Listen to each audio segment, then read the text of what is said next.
Alice's Adventures in Wonderland by Lewis Carroll.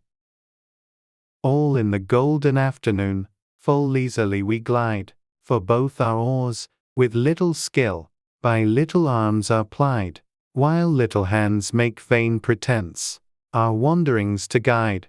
Our cruel three, in such an hour, beneath such dreamy weather, to beg a tale of breath to weak, to stir the tiniest feather. Yet what can one poor voice avail against three tongues together? Imperious Prima flashes forth her edict to begin it, in gentler tones, sickener hopes there will be nonsense in it, while Tertia interrupts the tale, not more than once a minute. Anon, to sudden silence one, in fancy they pursue the dream child moving through a land of wonders wild and new, in friendly chat with bird or beast, and half believe it true. And ever, as the story drained the wells of fancy dry, and faintly strove that weary one to put the subject by, the rest next time, it is next time, the happy voices cry. Thus grew the tale of Wonderland, thus slowly, one by one, its quaint events were hammered out. And now the tale is done, and home we steer, a merry crew, beneath the setting sun. Alice, a childish story take, and with a gentle hand, lay it where childhood's dreams are twined, in memory's mystic band, like pilgrims with a wreath of flowers, plucked in a far-off land. Chapter 1. Down the Rabbit Hole. Alice was beginning to get very tired of sitting by her sister on the bank, and of having nothing to do. Once or twice she had peeped into the book her sister was reading, but it had no pictures or conversations in it. And what is the use of a book, thought Alice, without pictures or conversations? So she was considering in her own mind, as well as she could, for the hot day made her feel very sleepy and stupid, whether the pleasure of making a daisy chain would be worth the trouble of getting up and picking the daisies, when suddenly a white rabbit with pink eyes ran close by her. There was nothing so very remarkable in that, nor did Alice think it so very much out of the way to hear the rabbit say to itself, oh dear, I shall be late." When she thought it over afterwards, it occurred to her that she ought to have wondered at this, but at the time it all seemed quite natural. But when the rabbit actually took a watch out of its waistcoat pocket, and looked at it, and then hurried on, Alice started to her feet. For it flashed across her mind that she had never before seen a rabbit with either a waistcoat pocket or a watch to take out of it, and burning with curiosity, she ran across the field after it, and fortunately was just in time to see it pop down a large rabbit hole under the hedge. In another moment, down went Alice after it, never once considering how in the world she was to get out again. The rabbit hole went straight on like a tunnel for some way, and then dipped suddenly down, so suddenly that Alice had not a moment to think about stopping herself before she found herself falling down a very deep well. Either the well was very deep, or she fell very slowly, for she had plenty of time as she went down to look about her and to wonder what was going to happen next. First, she tried to look down and make out what she was coming to, but it was too dark to see anything. Then she looked at the sides of the well, and noticed that they were filled with cupboards and bookshelves. Here and there she saw maps and pictures hung upon pegs. She took down a jar from one of the shelves as she passed. It was labeled orange marmalade, but to her great disappointment it was empty. She did not like to drop the jar for fear of killing somebody underneath, so managed to put it into one of the cupboards as she fell past it. Well, Thought Alice to herself, after such a fall as this, I shall think nothing of tumbling downstairs. How brave they'll all think me at home. Why, I wouldn't say anything about it, even if I fell off the top of the house. Which was very likely true. Down, down, down, would the fall never come to an end? I wonder how many miles I've fallen by this time, she said aloud. I must be getting somewhere near the center of the earth. Let me see. That would be 4,000 miles down, I think. For, you see, Alice had learnt several things of this sort in her lessons in the schoolroom, and though this was not a very good opportunity for showing off her knowledge, as there was no one to listen to her, still it was good practice to say it over. Yes, that's about the right distance. But then I wonder what latitude or longitude I've got too. Alice had no idea what latitude was, or longitude either, but thought they were nice grand words to say. Presently she began again. I wonder if I shall fall right through the earth. How funny it'll seem to come out among the people that walk with their heads downward. The antipathies, I think. She was rather glad there was no one listening, this time, as it didn't sound at all the right word. But I shall have to ask them what the name of the country is, you know. Please, ma'am, is this New Zealand or Australia? And she tried to curtsy as she spoke. Fancy curtsying as you're falling through the air. Do you think you could manage it? And what an ignorant little girl she'll think me for asking. No, it'll never do to ask. Perhaps I shall see it written up somewhere. Down, down, down. There was nothing else to do, so Alice soon began talking again. Dinah'll miss me very much tonight, I should think. Dinah was the cat. I hope they'll remember her saucer of milk at tea time. Dinah, my dear, I wish you were down here with me. There are no mice in the air, I'm afraid, but you might catch a bat, and that's very like a mouse, you know. But do cats eat bats? I wonder. And here Alice began to get rather sleepy, and went on saying to herself, in a dreamy sort of way, Do cats eat bats? Do cats eat bats? And sometimes, Do bats eat cats? For, you see, as she couldn't answer either question, it didn't much matter which way she put it. She felt that she was dozing off, and had just begun to dream that she was walking hand in hand with Dinah, and saying to her very earnestly, Now, Dinah, tell me the truth. Did you ever eat a bat? When suddenly, thump, thump, down she came upon a heap of sticks and dry leaves, and the fall was over. Alice was not a bit hurt, and she jumped up onto her feet in a moment. She looked up, but it was all dark overhead. Before her was another long passage, and the white rabbit was still in sight, hurrying down it. There was not a moment to be lost. Away went Alice like the wind, and was just in time to hear it say, as it turned a corner, Oh, my ears and whiskers, how late it's getting. She was close behind it when she turned the corner, but the rabbit was no longer to be seen. She found herself in a long, low hall, which was lit up by a row of lamps hanging from the roof. There were doors all round the hall, but they were all locked, and when Alice had been all the way down one side and up the other trying every door, she walked sadly down the middle, wondering how she was ever to get out again.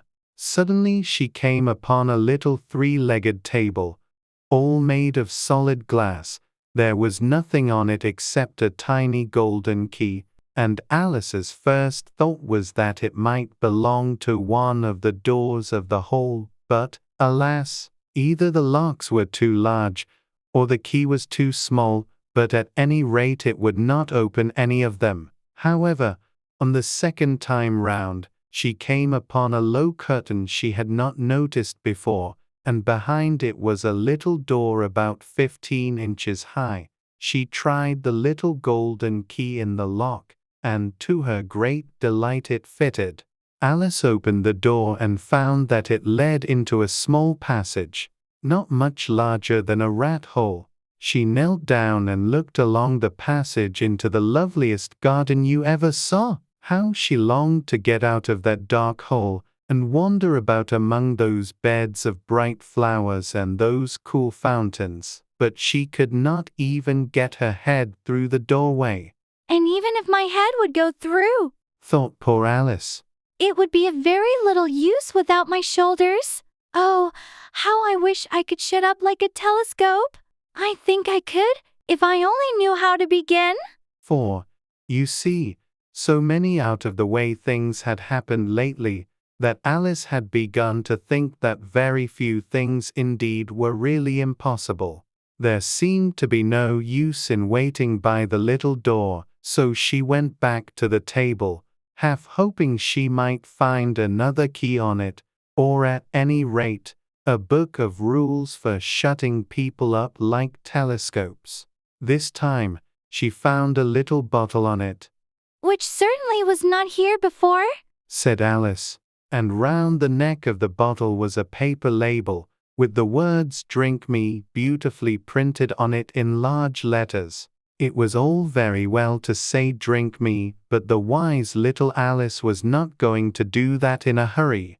No, I'll look first, she said, and see whether it's marked poison or not. For she had read several nice little histories about children who had got burnt and eaten up by wild beasts and other unpleasant things, all because they would not remember the simple rules their friends had taught them, such as that a red-hot poker will burn you if you hold it too long, and that if you cut your finger very deeply with a knife, it usually bleeds, and she had never forgotten that, if you drink much from a bottle marked poison, it is almost certain to disagree with you, sooner or later. However, this bottle was not marked poison, so Alice ventured to taste it, and finding it very nice, it had, in fact, a sort of mixed flavor of cherry tart, custard, pineapple, roast turkey, toffee, and hot buttered toast. She very soon finished it off. What a curious feeling, said Alice. I must be shutting up like a telescope. And so it was indeed. She was now only 10 inches high, and her face brightened up at the thought that she was now the right size for going through the little door into that lovely garden. First, however, she waited for a few minutes to see if she was going to shrink any further. She felt a little nervous about this. For it might end, you know, said Alice to herself, in my going out altogether, like a candle. I wonder what I should be like then. And she tried to fancy what the flame of a candle is like after the candle is blown out, for she could not remember ever having seen such a thing.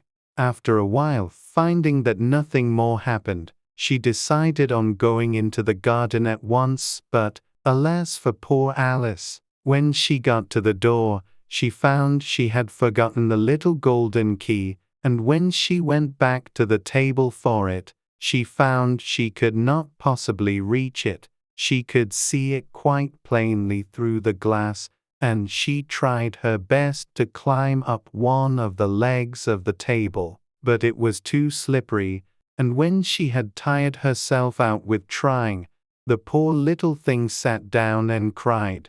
Come, there's no use in crying like that, said Alice to herself, rather sharply. I advise you to leave off this minute. She generally gave herself very good advice, though she very seldom followed it, and sometimes she scolded herself so severely as to bring tears into her eyes, and, once, she remembered trying to box her own ears for having cheated herself in a game of croquet she was playing against herself, for this curious child was very fond of pretending to be two people. But it's no use now, thought poor Alice. To pretend to be two people, why, there's hardly enough of me left to make one respectable person. Soon her eye fell on a little glass box that was lying under the table. She opened it, and found in it a very small cake, on which the words "eat me" were beautifully marked in currants. Well, I'll eat it. Said Alice. And if it makes me grow larger, I can reach the key, and if it makes me grow smaller, I can creep under the door. So either way, I'll get into the garden, and I don't care which happens. She ate a little bit and said anxiously to herself, Which way? Which way? holding her hand on the top of her head to feel which way it was growing, and she was quite surprised to find that she remained the same size. To be sure, this generally happens when one eats cake, but Alice had got so much into the way of expecting nothing but out of the way things to happen, that it seemed quite dull and stupid for life to go on in the common way. So she set to work, and very soon finished off the cake. Chapter 2. The Pool of Tears. Curiouser and curiouser. Cried Alice. She was so much surprised that for the moment she quite forgot how to speak good English. Now I'm opening out like the largest telescope that ever was. Goodbye, feet. For when she looked down at her feet, they seemed to be almost out of sight. They were getting so far off. Oh, my poor little feet. I wonder who will put on your shoes and stockings for you now, dears? I'm sure I shan't be able. I shall be a great deal too far off to trouble myself about you. You must manage the best way you can. But I must be kind to them. Thought Alice. Or perhaps they won't walk the way I want to go. Let me see. I'll give them a new pair of boots every Christmas. And she went on planning to herself how she would manage it. They must go by the carrier, she thought. And how funny it'll seem, sending presents to one's own feet. And how odd the directions will look. Alice's right foot, Esquire Hartrog, near the fender, with Alice's love. Oh dear, what nonsense I'm talking. Just then her head struck against the roof of the hole. In fact, she was now more than 9 feet high, and she at once took up the little golden key and hurried off to the garden door. Poor Alice, it was as much as she could do, lying down on one side, to look through into the garden with one eye, but to get through was more hopeless than ever. She sat down and began to cry again. You ought to be ashamed of yourself, said Alice. A great girl like you. She might well say this. To go on crying in this way, stop this moment, I tell you. But she went on all the same, shedding gallons of tears, until there was a large pool all round her, about 4 inches deep and reaching half down the hall. After a time she heard a little pattering of feet in the distance, and she hastily dried her eyes to see what was coming. It was the White Rabbit returning, splendidly dressed, with a pair of white kid gloves in one hand and a large fan in the other. He came trotting along in a great hurry, muttering to himself as he came, Oh, the Duchess, the Duchess! Oh, won't she be savage if I've kept her waiting? Alice felt so desperate that she was ready to ask help of anyone, so, when the rabbit came near her, she began, in a low, timid voice. If you please, sir. The rabbit started violently, dropped the white kid gloves and the fan, and scurried away into the darkness as hard as he could go. Alice took up the fan and gloves, and, as the hall was very hot, she kept fanning herself all the time she went on talking.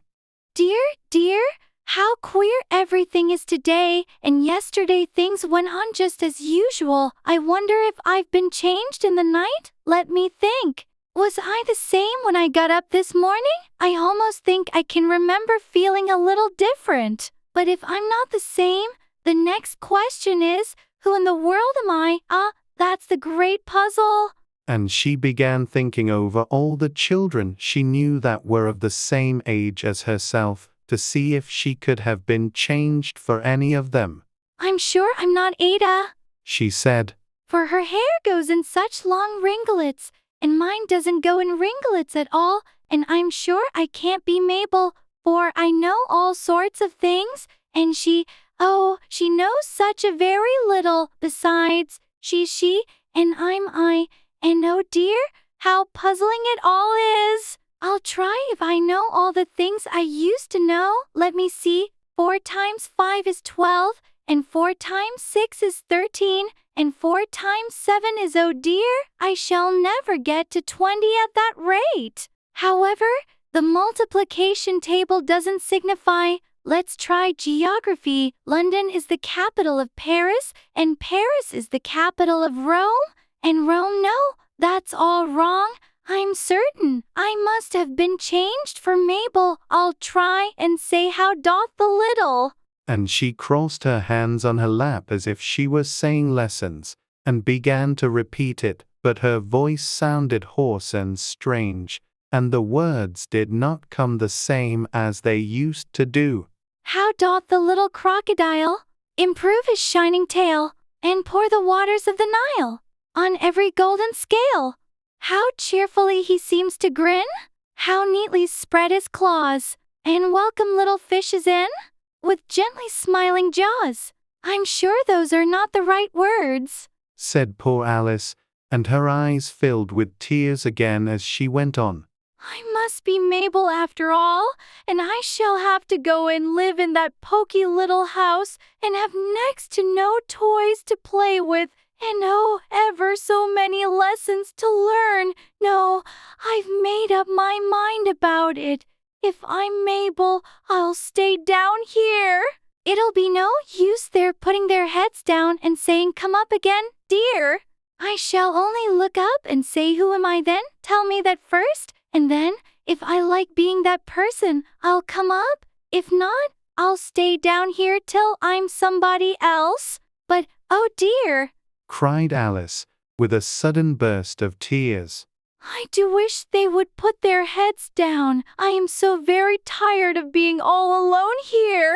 As she said this, she looked down at her hands, and was surprised to see that she had put on one of the rabbit's little white kid gloves while she was talking.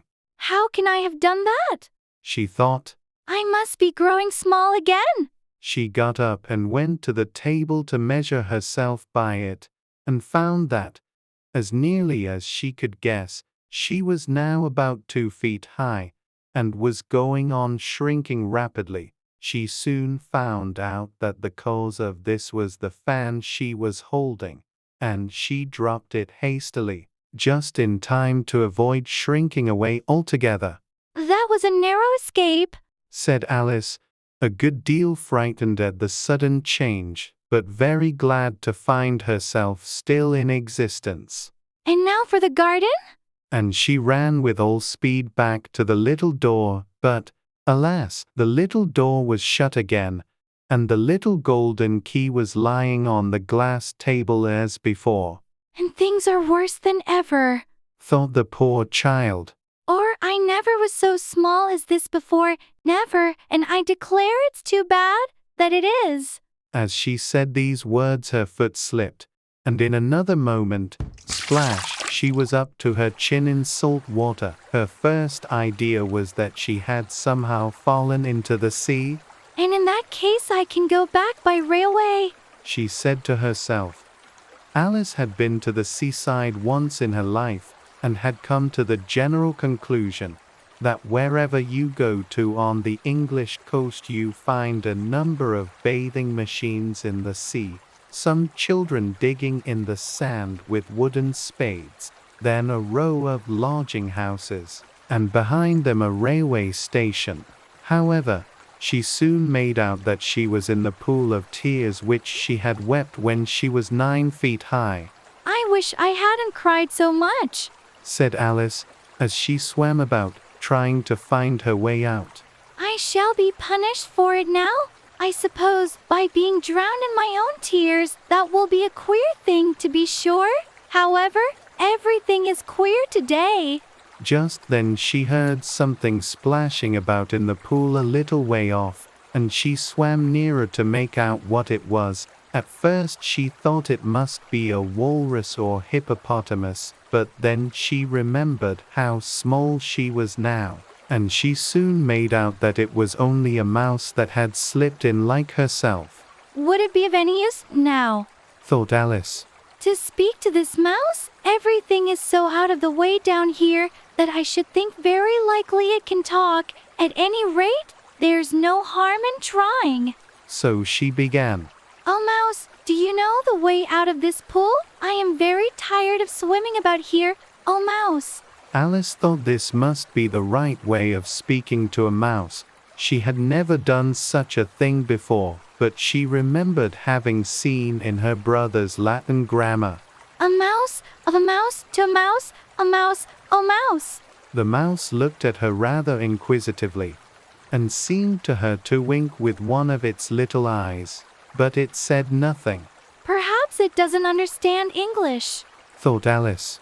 I dare say it's a French mouse come over with William the Conqueror.